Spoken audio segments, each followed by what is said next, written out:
पृथ्वी तेजो अनिलखे पृथ्व्यादीनि भूतानि द्वन्द्वैवद्भाव निर्दिश्यन्ते तेषु पंचषु भूतेषु समुत्थितेषु पंचात्मकीय गुणे प्रवर्तते इत्यस्य व्याख्यानम्।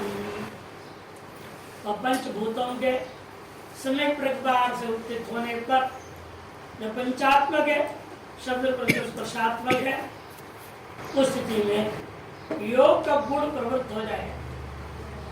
ये क्या है योग गुण? कहाँ पर योग गुण प्रवृत्त होता है? कौन से योग गुण प्रवृत्त होएगा? पृथिव्या गंधवत्या गंधो योगिनो भवति।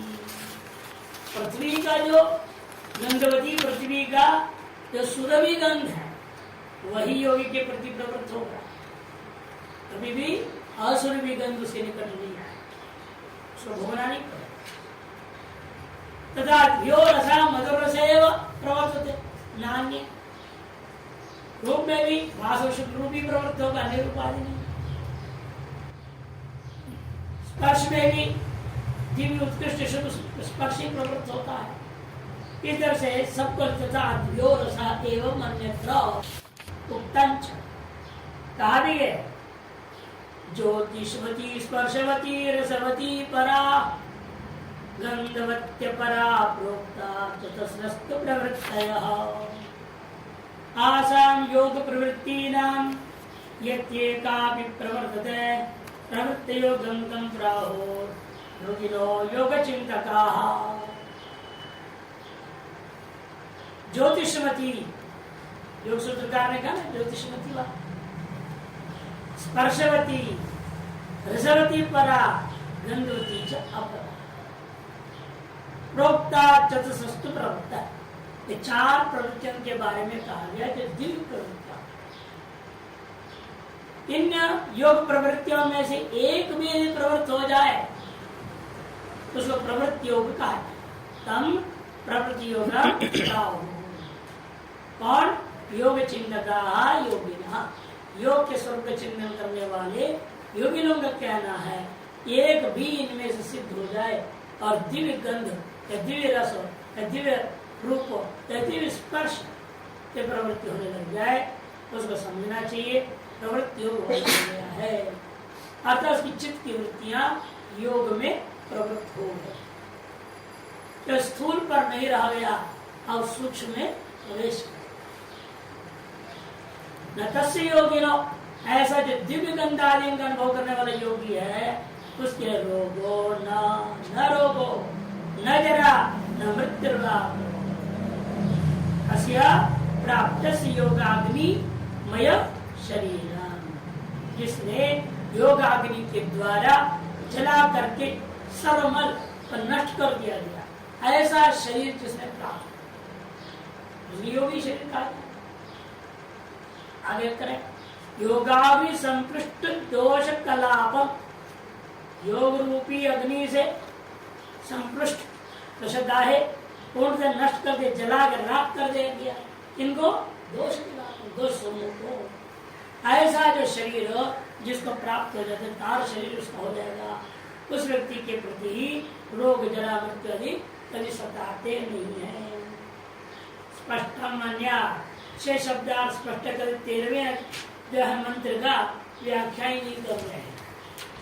और व्याख्या तो होगा जब आपके चित्त योग में प्रवृत्त हो जाए कि स्थूल आसन प्राणायाम में सीमित न रह करके प्रत्याहार धारणा ध्यान के माध्यम से अंतःकरण का शुद्धि करता हुआ आगे जब बढ़ने लगोगे क्या क्या अनुभव होता है। लघुत्वम आरोग्यम आलोक्यम वर्ण प्रसादं स्वरसौष्ठवं च गंध शुभो मूत्र पुरीशमल्पम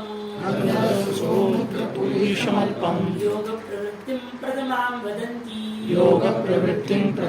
वदन्ति लघुत्वम् आरोग्यमलोलुपत्वं वर्ण प्रसादं स्वरसौष्ठवं च गंध शुभो मूत्र पुरीशमल्पम योग प्रवृत्तिं प्रथमां वदन्ति। योगी लोगों का कहना है योग प्रवृत्ति योग का प्राथमिक अवस्था में ही यह अनुभव में आने लगता है। लघुत्व सत काल है उसका शरीर सदा हल्का रहता है।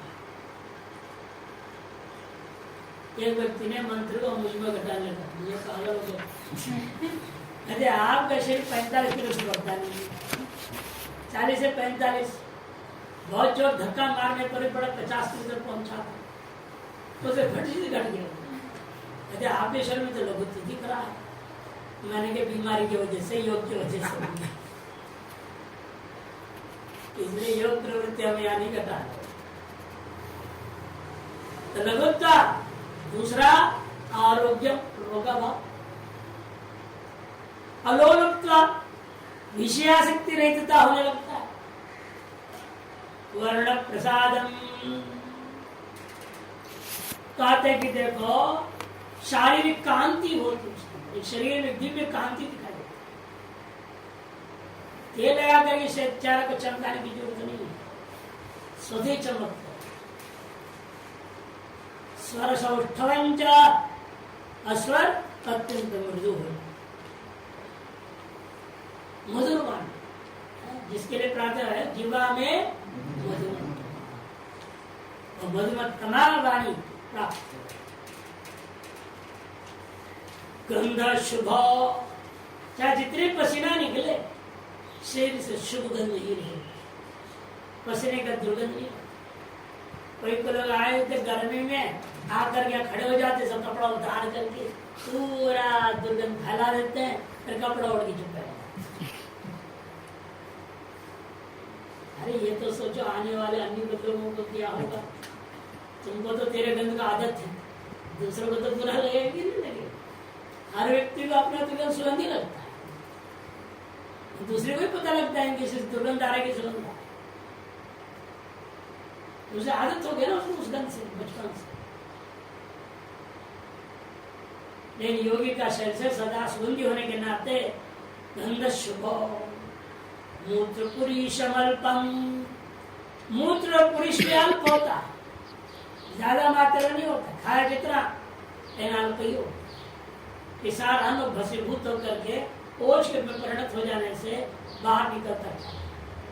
वैसे खाता भी हो, कम जरूरत भी नहीं ज्यादा खाने, पहले से अल्पाहारी है, अब कहाँ से जो है पूर्णाहारी बनेगा। प्रथमाम योग प्रवृत्ति मनंती, एकादश गुण आप में जब अनुभव में आवे तो समझना चाहिए आप प्रवृत्ति योग वाले हो गए हो। प्राथमिक अवस्था के संबंध तमाम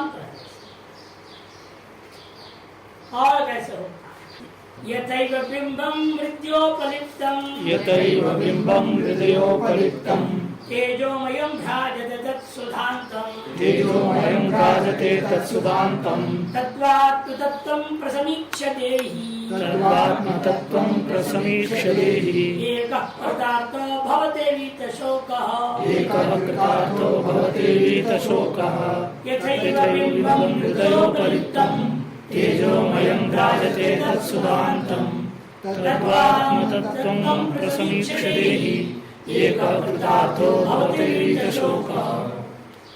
मृदयोपलिप्तम की मृद्योपलिप्तम आठ गया आप लोग। मृदयो, मृदा, मृदयो दहलन नहीं है ना, नहीं, और ज्यादा ठीक, हमारे ठीक गलत मृद्योपलिप्तम ऐसे, मृदया ज्यादा ठीक, मृदा शब्द है।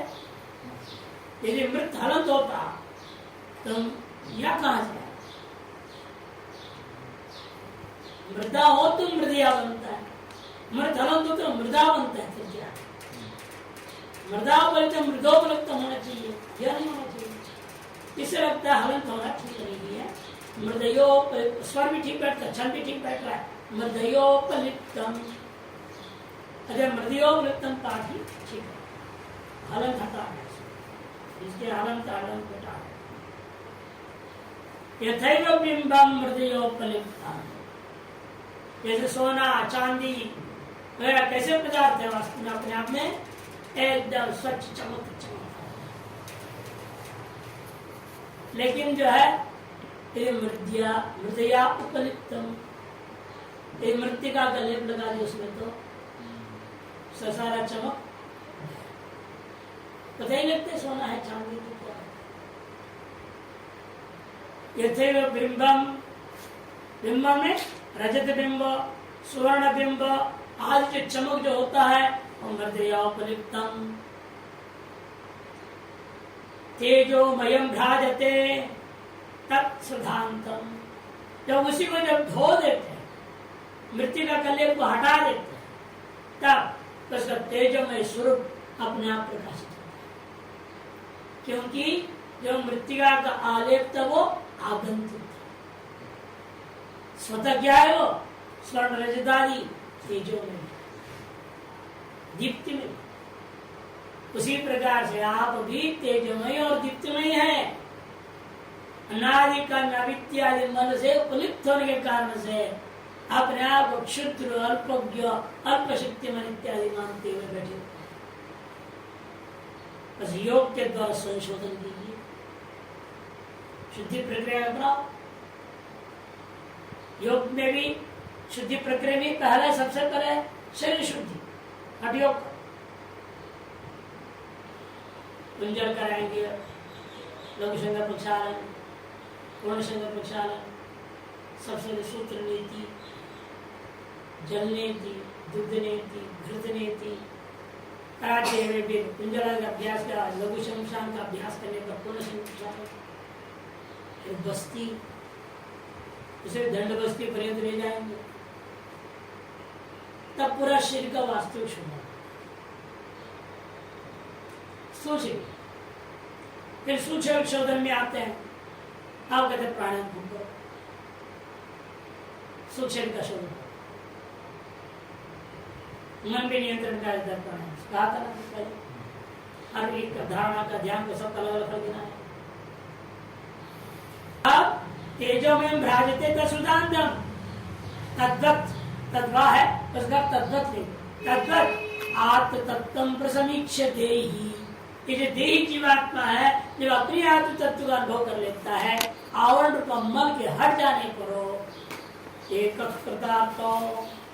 अपने अद्वितीय स्वरूप का अनुभव होने पर स्वयं अपने आप को कृतकृत समझता है, कृतार्थ हो जाता है, वीत शोक भवते है, शोक नहीं तो स्थिर। यथैव बिंबम सौवर्णम राजतम वा बिंबम, सोने का चमक, रजत का चमक, मृदयोपलिप्त, मृदादिना मलिनीकृत, मृदादि के द्वारा मलिन कर दिया गया।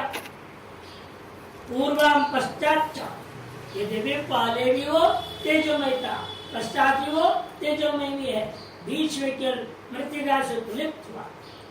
अब तक सुधांतम, शुद्धौतम, शुद्धांतम रे हो गया, उसका अर्थ है शुद्धौतम छांदस, इत्यस्मिन् अर्थे शुद्धांत छांदस।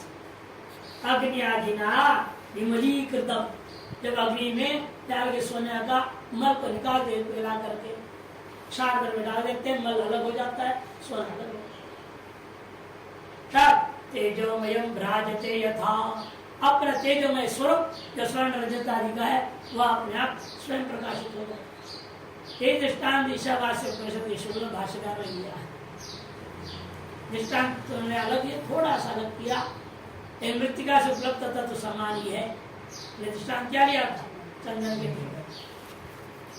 जो चंदन है वो मृतिका से उपलब्ध हो चुका, पता ही लगते चंदन का लकड़ी, सुगंध भी नहीं आ रहा उसे। कई वर्षों से कीचड़ में रह करके स्थिति ऐसा हो गया, अवसर अंधा मारते मारते कितने क्या होता है, ऊपर के जितने भी मल का परत है हट जाएगा तो सुगंध सूख ही जाएगा, कहीं से लाना नहीं पड़ता है सुगंध, उसका स्वभाव स्वरूप।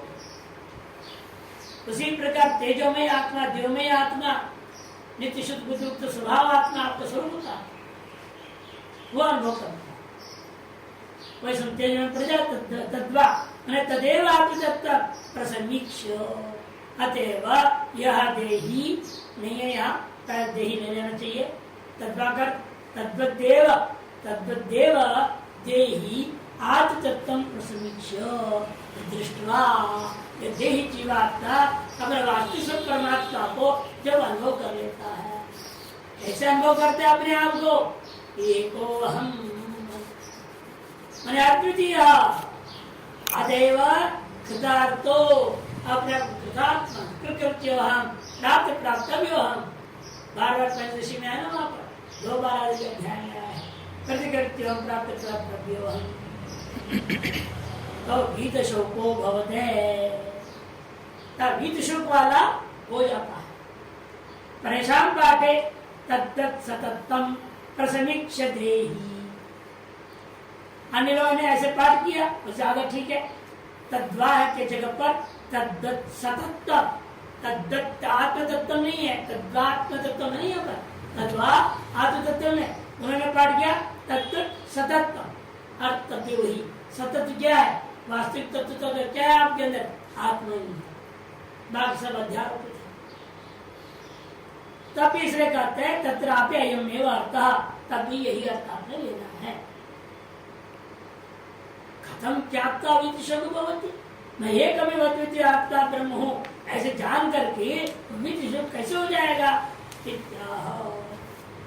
यदात्मतत्त्वेन तु ब्रह्म तत्त्वम्, यदात्मतत्त्वेन तु ब्रह्म तत्त्वम् दीपोपमेनेह युक्तः प्रपश्येत्, दीपोपमेनेह युक्तः प्रपश्येत्। अजं ध्रुवं सर्वतत्त्वैर्विशुद्धम्, अजं ध्रुवं सर्वतत्त्वैर्विशुद्धम्। जाता देवं उच्यते सर्वपाशैः, ज्ञात्वा देवम् उच्यते सर्वपाशैः। यदात्मतत्त्वेन तु ब्रह्म तत्त्वम् दीपोपमेनेह युक्तः प्रपश्येत्। अजं ध्रुवं सर्वतत्त्वैर्विशुद्धम्। ज्ञात्वा देवम् उच्यते सर्वपाशैः। यदा, यहाँ भी भाष्यकार ने यह शब्द को छोड़ दिया व्याख्या करना। पूर्व मंत्र में देही को छोड़ दिए थे, हमने दिखा दिया था देही यानी जीवात्मा। दृष्टवा उस परमात्मा को देख करके ऐसा वहां अन्वय किया था। यहाँ भी हमने 3 शब्दों की व्याख्या छोड़ दी है, मंत्र का यह को छोड़ दिया। इसे लगता है आज शंकराचार्य कृत नहीं हो सकता। आज शंकराचार्य कृत होगा तो वो शब्द जरूर बोलेंगे, मूल के एक भी पद को छोड़ेंगे। भले 10 बार आया होगा तो व्याख्या भले नहीं करेंगे, उत्तम तत्व। लेकिन ये भाष्य में शब्द छोड़ दिया इसलिए, लेकिन भाष्य में शब्द की नहीं ले रहे, मंत्र में शब्द ही नहीं ले रहा, अन्वय नहीं कर। जैसे पूर्व में देही को छोड़ दिया और यह को छोड़ दिए हैं, युक्ता को छोड़ दिए हैं, अजम को छोड़ दिए हैं। 3 पद को इस मंत्र का व्याख्या छोड़ दिया, मंत्र को ग्रहण नहीं किया। अजम को तो व्याख्या कर दिया, इन 2 शब्दों को लिया ही नहीं, व्याख्या क्या करेंगे? है ना, आप लोग ग्रहण करें। शुरुआत में जोड़ देंगे यह मने अस्मिन शरीर है, इस शरीर में रहते हुए यह चेत वेदी अत सत्यमस्मि। यह मने अस्मिन शरीर यदा यदा माने यस्य अवस्थायाम, यस्याम अवस्थायाम, जिस अवस्था में आत्म तत्वेन माने स्वेन आत्मन, आत्म तत्वेन अपने जीवात्म भाव से कि विशिष्ट है ना। आप जीवात्मा कैसा ही समय बुझाओ दीपक नहीं, दीपोपमेन, दीप स्थानीय, दीप स्थानीय। जैसे एक छोटा सा दीपक है जल रहा है और उसी की सहायता से बड़ा आग जला दिया। अब छोटे दीपक से क्या मतलब है? जब बड़ा आग प्राप्त हो जाए तो छोटे दीपक को उसी आग में मिलेंगे। उसी प्रकार से अब तक एक छोटा सा दीपक अपने आप को मानता था जीवा, दीपोपमेन आत्मतत्वेन। अब ब्रह्मानुभूति कर लिया, व्यापक प्रकाश कर्म करना। अब क्या होगा? ये दीपक उसमें दीपोपमेन, दीप स्थानीय प्रकाश स्वरूपेण युक्त, युक्त सन, समाहित सन, समाहित चित्त होकर ब्रह्म तत्व प्रपश्य। युक्त सन अध्यारोप, युक्त मंत्र का सन अध्यार करेंगे। युक्त समय समाहित सन, यदा जिस अवस्था में ऐसा अपने आप के उस ब्रह्म भाव को, ब्रह्म तत्व को अनुभव करता है। प्रपश्य तू शब्द अवधान, तू शब्द अवधान एवं परमात्मा आत्मा नहीं हो जानिए। परमात्मा को आत्मा से अभिन्नत्व नहीं अनुभव करता, जानता। उक्तंच कहा भी प्रधान को 4:10 में तदात्मा में अवेद हम ब्रह्मास्मि, वो अपने आप को ही जाना मैं ही ब्रह्म हूं, मैं ब्रह्म ही हूं, ये उसने जान लिया। कीदृशाम, यहाँ अजम बोला नहीं, व्याख्या तो करके बोल देना चाहिए अजम, किस प्रकार का आप ब्रह्म का अनुभव किया, अज आप ब्रह्म का अनुभव किया। अजम ने अन्यस्मात् अजायमानम, अजम नहीं लिया, लिख लेना अजम, यहाँ उसकी व्याख्या कर दे रहे हैं। अजम का मतलब है अन्यस्मात् अजायमानम, किसी भी अन्य कारण से उत्पत्ति न हो जिसका, उसका नाम अज कहा जाता है। अजम और कैसा है, ध्रुवम, अप्रच्युत स्वरूपम, प्रच्युत स्वरूप वाला वो नहीं, अजम ध्रुवम सर्वतत्व शुद्धम, सकल तत्व में अविद्या और कार्यों के माध्यम से जो अब तक मलिन था उनसे अलग हो गया, विशुद्ध हो गया, सर्वतत्व शुद्धम, तादृशं देवं ज्ञात्वा तादृश सर्वदोष असंस्पृष्ट, विशुद्ध मतलब इसलिए सर्वदोष असंस्पृष्टम ज्ञात्वा जो मुच्यते स्वरूपाशे अविद्यादि पाशे, अविद्यादि पाशे मुच्यते, मुक्त हो जाता है, उस देव को, ब्रह्म को, स्वस्वरूप को अनुभव करता है। इस प्रकार से यह शरीर में रहते हुए ही दीपोपमेनातु तत्त्वेन यदा ब्रह्म तत्त्वमेव प्रयुक्त सन् प्रपश्येत् तदा भक्ति दीर्घम देवम् अपश्यत् तगद अजं ध्रुवं सर्वतत्त्व शुद्धं देवं यदा ज्ञात्वा अनुभवति तदा सर्वपाशे मुच्यते, तब सर्वपाशों से वह मुक्त हो जाता है। परमात्मानं मातु तत्त्वेन विजानीयात् इत्युक्तम् तदेव संभावना। जब प्रश्न उठता है, पूर्व पक्षी कह सकता है आप कह तो रहे हो परमात्मा को ही आत्मरूपेण अनुभव करो, मैंने अपनी आत्मा को परमात्मा से अभिन्न रूप में अनुभव करना चाहिए। ये कैसे होगा, जब तक ये शरीर है, जब तक मन बुद्धि अहंकार है, ये तो होने नहीं देंगे।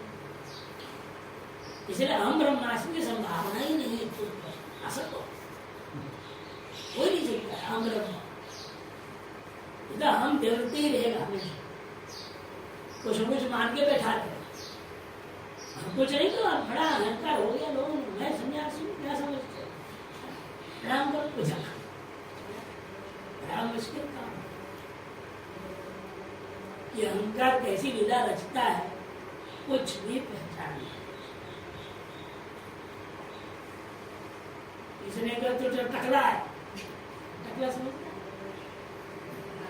बाल गंजा है, तो उसने क्या का जवाब है, तो क्या समझता है मेरे को, अरे गंजा हूं का मतलब जितने बाल झड़े हैं उतने विज्ञान मेरे पास, तो मूर्ख, तेरे को बाल ही दिख रहे झड़े, मेरे ज्ञान नहीं दिख रहा, अरे ज्ञानवान हो उसकी तो काट बनेगा मैं बीमार।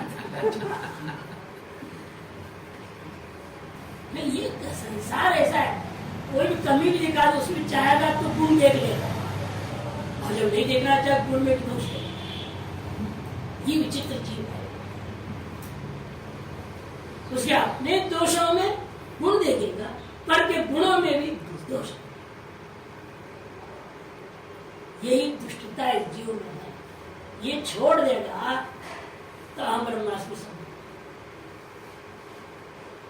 इसलिए कहते संभाव्य ना, लेकिन असंभव मत को, ये संभव है भाई, इत्याह एषः इत्यादि एष देव प्रदिशो अनुसर्वाः पूर्वो हजातः सौगर्भे अन्तः स एव जातः स जनिष्यमाणः प्रत्यग्जनास्तिष्ठति सर्वतोमुखः एषः देवः प्रदिशोऽनुसर्वाः पूर्वो जातः सौगर्भे अन्तः स एव जातः स जनिष्यमाणः प्रत्यग्जनास्तिष्ठति सर्वतोमुखः। एषः देव, एषः मन का अर्थ एव, एषः हम एव, एष एव देवः, यही परमात्मा क्या कर बैठा है? प्रदिशो वनु सर्वाः, दिशा प्रदिशा, प्राच्यादि प्रकृष्ट दिशाएं और उसके ईशान कोणादि अवान्तर दिशाएं, उसकी भी प्रत्यंतर दिशाएं, सर्वत्र क्या कर बैठा है वो? उपदिशश्च, इन सभियों में सर्वाः, अनु सर्वाः, अनु है ना उपसर्वा, अनु सर्वाः, पश्चात जो है प्रदिशा, अनु माने उपदिशा, अनु से पश्चात दिशा, मुख्य दिशाएं, तत्पश्चात तो ईशान कोण, ये पूर्व आपको उत्तर मालूम नहीं, ईशान कैसे मतलब पूर्व निर्णय हो जाएगा, उत्तर निर्णय हो जाएगा, लेकिन पूर्वोत्तर के बीच का नाम ईशान। इसे प्रदिशाओं का पहले ज्ञान होने के बाद ही उपदिशाओं का मैंने अंतराल दिशाओं का ज्ञान, इसे अनुक्रम प्रकृष्ट दिशा प्राच्यादि तद अनु, तत्पश्चात निर्णय होने वाले जो उपदिशाएं अवान्तर दिशाएं ईशान आदि, सर्वत्र सर्वाः पूर्वोह जातः, पूर्वोह जातः सभी से पहले उत्पन्न, सबसे पहले कौन उत्पन्न हुआ था? हिरण्य गर्भ समवर्तताग्रे, आगे नहीं था हिरण्य गर्भ, उस सौगर्भे अंतः, सौगर्भे अंतर्वर्तमान, वही हिरण्य गर्भात्म रूप से गर्भ में था, वही उत्पन्न हुआ। जात सौ जैसा दृश्यमान, आगे पैदा भी वही होते रहे, घर में भी वही था, सबसे पहले पैदा भी वही हुआ और आगे बार बार भी पैदा वही होते रहे। प्रत्येक जनान शिष्ट सर्वतोमुख, जनान प्रत्येक तिष्ठति, सर्व प्राणियों के भीतर में व्याप्त कर अंतर्यामी रूपेण सर्वतोमुखी होकर के परमात्मा सभी के हृदय के अंदर विराजमान है।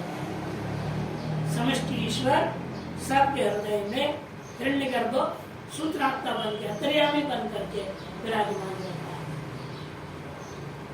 भाषिका एषा देवः, आगे व्याख्या हाँ नहीं है, यहाँ पर लिखने के बीच में हाँ माने एव, एषः एव, एष एव देवः, आगे व्याख्या है देव, एष देव एव, माने यह परमात्मा ही, कोई अलग नहीं हो, हिरण्यगर्भ करने से पैदा नहीं हो रहा।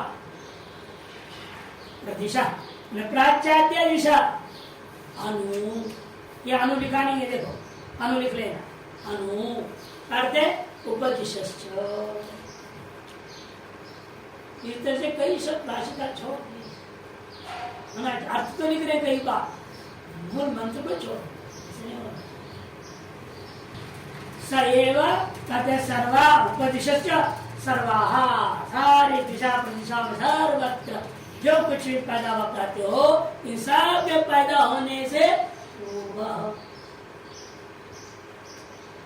जातः, अर्थात सर्वस्मात् हिरण्यगर्भात्मना, सभी की अपेक्षा से हिरण्यगर्भ रूप से सर्वप्रथम परमात्मा,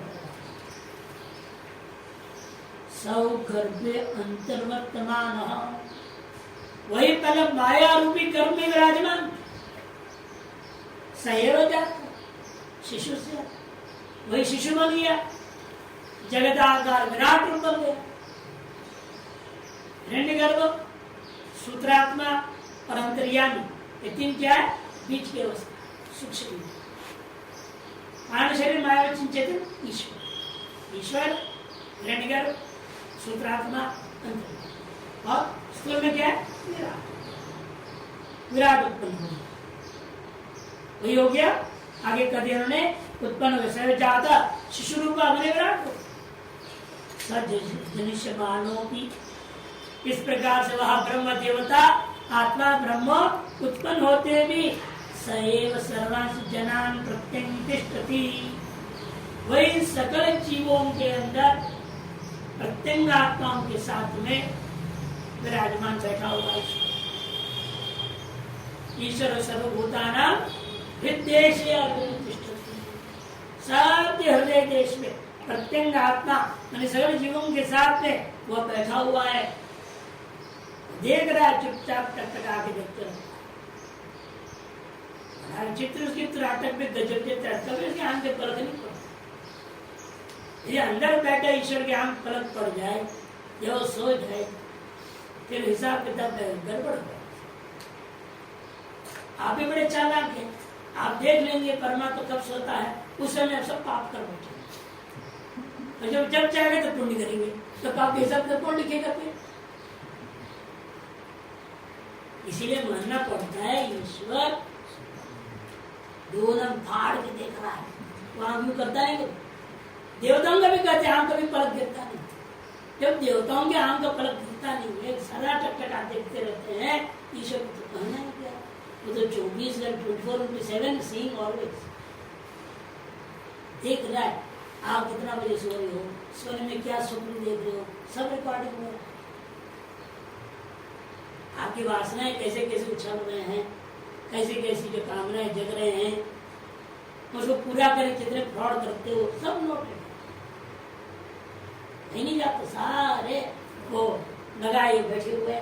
जब इसीलिए कह दिया सभी प्रजाओं के साथ, सभी जनों के साथ में साथ साथ बैठे हुए। प्रत्यंग तिष्ठति सर्व प्राणी गतानि मुखानि अस्ति सर्वतो। अच्छा, सगल प्राणियों का मुखारी ही उसके मुखारी है, उसके अपना कोई अलग मुख है ही नहीं। आपका मुख ही उसका मुख है। अच्छा, परमात्मा सर्वतोमुख है, विश्वतोमुख, इत्यादि शब्द से भी बोला जाएगा। इदानीं योगवत् साधनांतराणि नमस्कार आदि कर्तव्यत्वेन दर्शितुं वा। केवल योग ही एकमात्र साधन नहीं है। शुरू में बता चुके हैं, योग साधन का आरंभ में करना क्या पड़ता है? सूर्य का स्थिति करनी पड़ेगी और गणपति बप्पा का पूजा करना पड़ेगा, लड्डू चढ़ाना पड़ेंगे, तब योग में प्रवृत्ति। इसे योग एकमात्र अपने आप में स्वतंत्र साधन नहीं हो सकता है मोक्ष के लिए। तो प्रार्थना बहुत बलवती है, प्रार्थना करना नहीं। और ईसाइयों ने इसको पकड़ा, जाओ प्रार्थना करो, मैंने मर्डर करके आ गया हूं, कन्फेस करो, मुझे माफ कर दो, माफ कर दो, माफ कर दो, माथा ठीक हो गया, मारो छोटा छोटी अलग अलग प्रक्रिया है। एक प्रार्थना करो, जाके अपने पापों पुण्य सब लो। हमारे शास्त्र कहते हैं अपने पाप को भी समर्पण कर देना, पुण्य को भी सर्वकर्म अर्पण करना है ना। सर्वकर्म अर्पण, पाप भी आ गए, सर्वार्पण कर देना, खुद को अर्पण कर देना है, तो पाप पुण्य क्या रहेगा?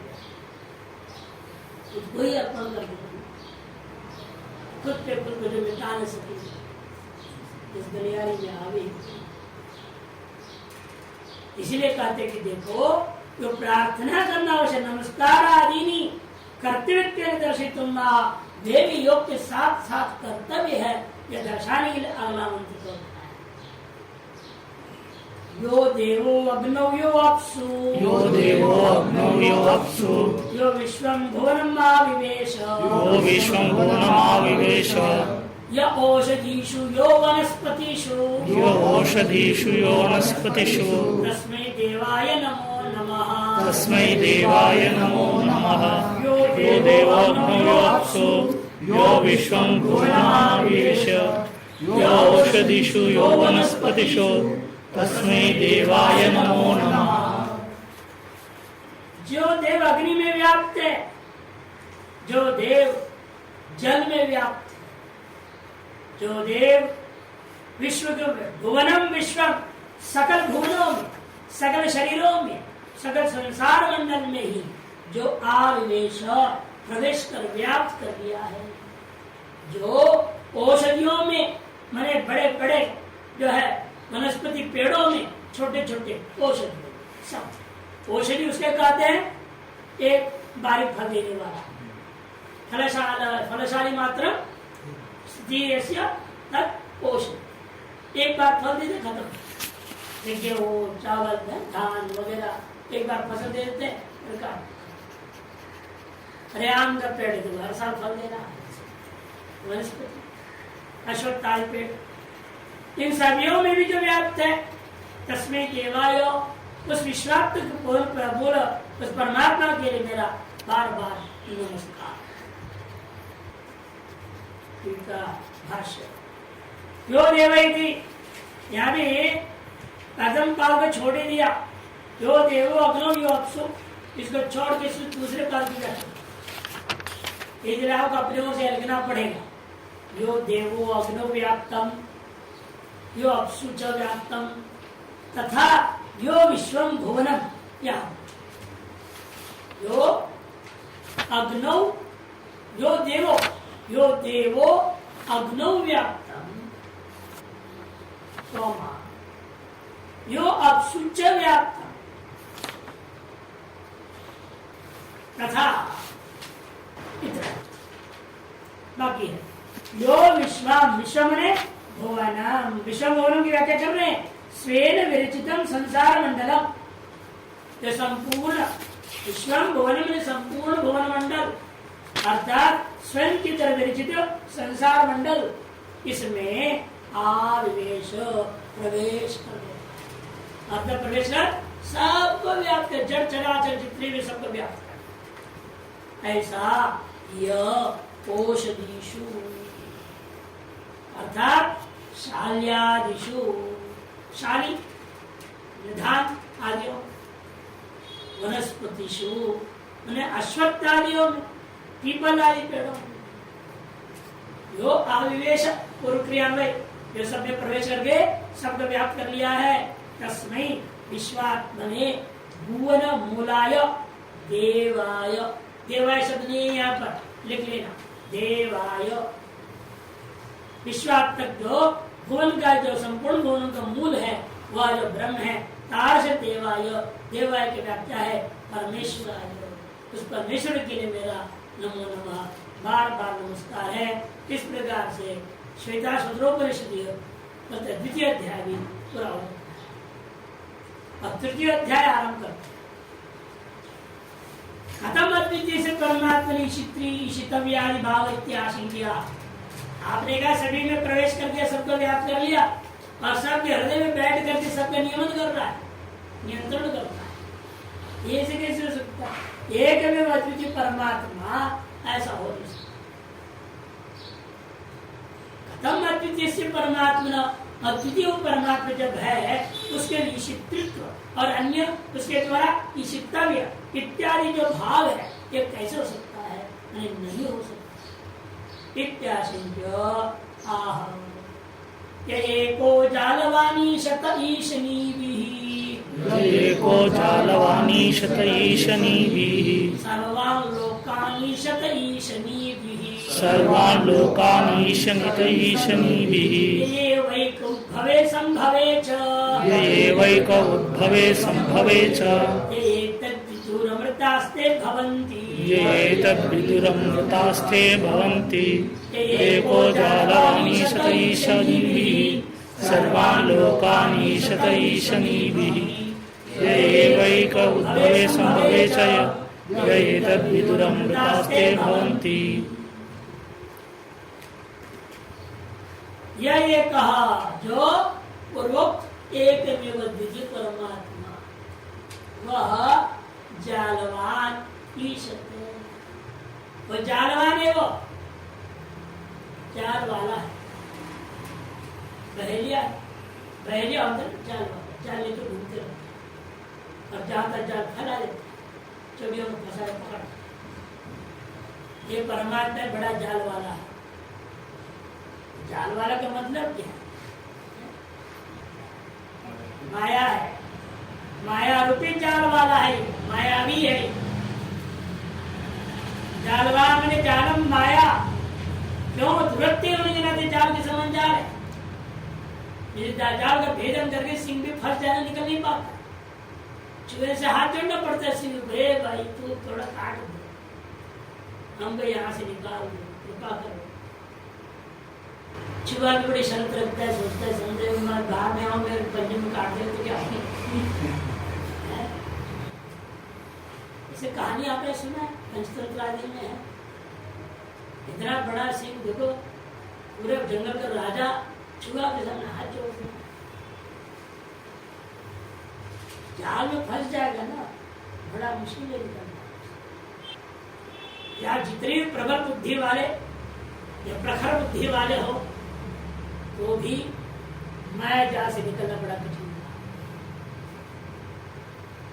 है। माया जाल वाला, माया रूपी जाल वाला, जालवान एक ईश्वर क्या है? मायांत प्रकृति विद्या तो महेश्वर, तो माई है, माया वाला है, जाल वाला है। ऐसा महेश्वर ईशनी भी ईशते, वह एक मृदित कैसे क्षण करेगा, बोला ना आपने, कैसे शासन करेगा? स्व ईशनी भी, माया के अनंत जो शक्तियां हैं उन शक्तियों के द्वारा ईश अपने अनंत शक्तियों के माध्यम से वह शासन करता है। उसको और स्पष्ट करते सर्वान लोकानि ईशते ईशनी, सकल लोगों को अपने विभिन्न प्रकार की मायामयी शक्तियों के द्वारा वह अब नियंत्रण में रखता है। ये एक और जो एक है वह एक ही रहता है, चाहे उत्पत्ति काल में हो, चाहे जन्म के काल में हो, चाहे प्रलय काल में हो, चाहे स्थिति काल, सकल भाव विकार काल में एक ही रहता है।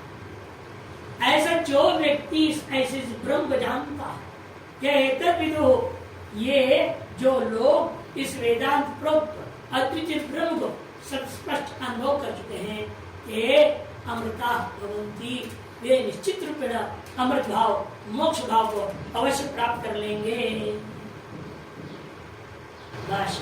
ये एक परमात्मा सजालवान, वह जालवान है। जालम मैंने माया दुरत्यता, दुरत्य ने उसको माया को ही जाल से कर दिया। तथा चाह भगवान संगीता में भी कहा मम माया दुरत्या, मेरी माया को अतिक्रमण करना बहुत कठिन है। तद्वांस तदस्य स्थिति जालवान, तार जाल वाला मैंने तार जाल है जिसके पास उसे जालवान मैंने मायावी ईश्वर मायोपहित चैतन्य होकर के वीक्षण कर्म करते ईश्वर में शासन करने करने कई माया को उपाधि बना करके वो शासन किनके द्वारा करता है? ईश्वरी भी, स्वशक्ति भी, माया में अनंत शक्तियां हैं, उन शक्तियों के द्वारा करता है। तथा च उक्ता, ये बात कह दिया गया, ईशनी भी परमशक्ति विदिति, पूर्व में भी आया था ईशते ईशनी भी, वहां पर कह दिया था भाष्यकार ने, अपने जो है परम शक्ति के द्वारा वह सब पर शासन करता है, सबको नियंत्रण में रखता है, नियमन करता है, सबको धारण भी, जो पूर्व में उक्ता। कान किनको वो नियंत्रण में करता है या शासन करता है या धारण करता है? सर्वान लोकान ईशते ईशनी भी, सकल लोगों को ही वह अपने शक्तियों के द्वारा नियंत्रण कर पालन करता है, रक्षा करता है। कब ऐसा करता है?